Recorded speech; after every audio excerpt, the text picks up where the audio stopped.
ایام کی حقیقت بہت عجیب و غریب ہے. آپ سمجھتے ہیں کہ یہ 24 گھنٹے کا جو دن ہے، اور رفع کی بحثیں کیا ہیں؟ یہ جو دن ہے 24 گھنٹے کا، اسے آپ ایک یوم سمجھتے ہیں. بس یوم کی اور کتنی حقیقتیں ہیں. لفظ یوم کہاں کہاں اطلاق ہوا ہے، اور لفظ لیل کہاں کہاں اطلاق ہوا ہے. سورہ مبارکہ قدر کی تفسیر میں حضرت امام جعفر صادق علیہ السلام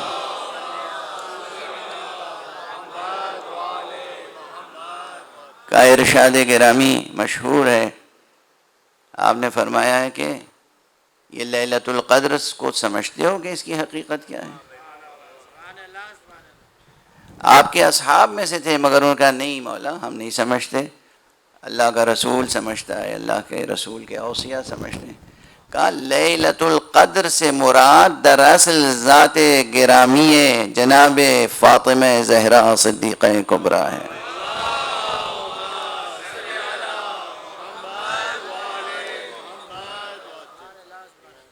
اب عام مفسرین کو سمجھ میں نہیں آئے گی بات، تو یہ ان کی مجبوری ہے نا.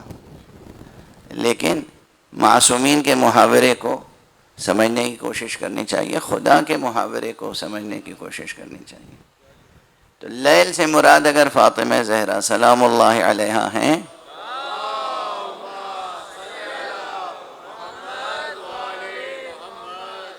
تو ذہن یہ بات قبول کرنے کے لیے آمادہ ہو جاتا ہے کہ پھر یوم سے مراد امیر المومنین علی ابن ابی طالب علیہ السلام.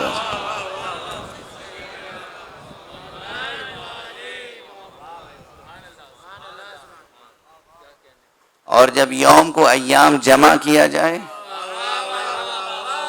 تو پھر ایام اللہ سے مراد پیغمبر سے لے کر امیر المومنین سے لے کر امام حسن مجتبیٰ سے لے کر امام حسین شہید کربلا سے لے کر امام حجت علیہ السلام تک.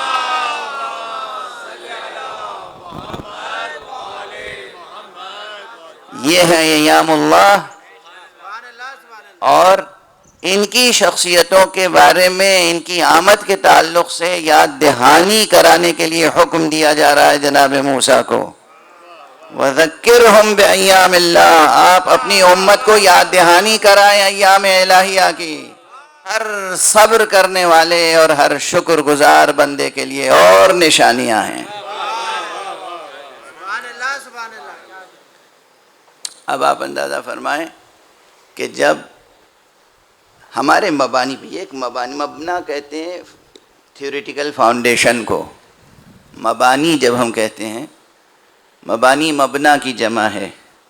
مبنا یعنی فاؤنڈیشن، اور جب علمی بحث میں مبنا کا لفظ استعمال ہو تو یعنی کسی بھی تھیوری، کسی بھی ہائپوتھیسس، کسی بھی یونیورسل لا کی جو بنیاد ہے علمی، منطقی، ریاضیاتی، وہ کہلاتی ہے مبنا.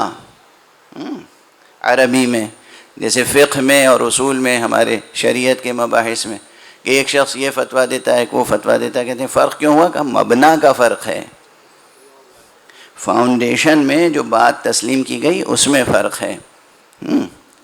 تو جو ہمارے مبانی سے واقف نہیں ہیں انہیں واقف ہونا چاہیے کہ کن تفسیری مبانی پر ہم ایام اللہ کی تفسیر کر رہے ہیں.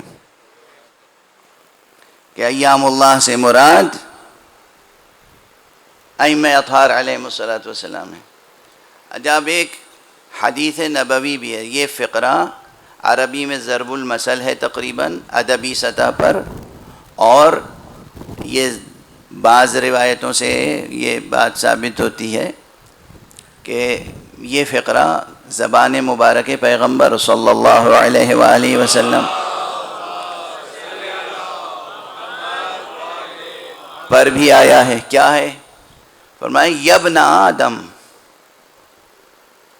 یبن آدم انک ایام. اور اس پہ کوئی اعتراض نہیں کرتا. اے فرزند آدم تو ایام ہے. ہیں یا ابن آدم انک ایام. یہاں کوئی اعتراض نہیں کرتا، کہتے ہیں یہ مفہوم صحیح ہے، مضمون صحیح ہے، ہاں پیغمبر نے فرمایا، اس کا معقول مفہوم موجود ہے. اچھا آپ یوم ہیں، آپ یوم ہیں، آپ یوم ہیں، اور علی کو اگر ہم یوم اللہ کہیں،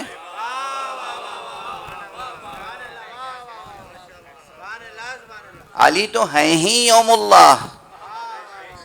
اگر ہم اور آپ ایام ہیں تو وہ تو ہیں ہی ایام اللہ، اس میں کسی شک کی گنجائش نہیں ہے.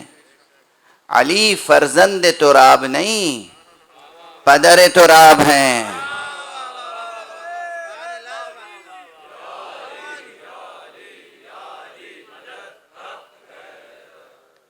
تو یہ ائمہ اطہار علیہ السلام ایام اللہ ہیں. اب ایک جملہ عرض کروں، اگر ان مبانی پر، ان اصولوں پر تفسیر قبول کی جائے تو بہت واضح بات ہے کہ اللہ جن ہستیوں کا ذکر کرنے کے لیے موسیٰ اولو العزم پیغمبر کو حکم دے، ان ہستیوں کا ذکر کرنے کے لیے ہمیں یہ امت منع کرے.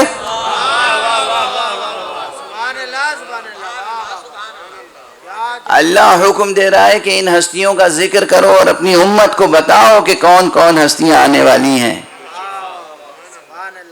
اور جب وہ ہستیاں آ گئی آنے سے پہلے، اور جب وہ ہستیاں آ گئیں اور گزر گئیں تو اب تو اور ہم پر لازم ہے کہ ان کا تذکرہ مسلسل کریں، مدام کریں. سعادت مند ہیں وہ حضرات کہ جو امام بارگاہوں میں یا مسجدوں میں یا اپنے گھروں پر مجلسیں منعقد کرتے ہیں اور مجلسیں ذکر اہل بیت منعقد کرتے ہیں. ذکر اہل بیت کے صدقے میں ہاں اور بہت سی باتیں ہو جاتی ہیں، فقہ بھی ہے اور شریعت بھی ہے اور تاریخ بھی ہے، عرفان بھی ہے، منطق بھی ہے، فلسفہ بھی سب ہے، لیکن اصل محور ذکر مبارک اہل بیت ہے. ایک صلوات پڑھ دیجئے محمد والا.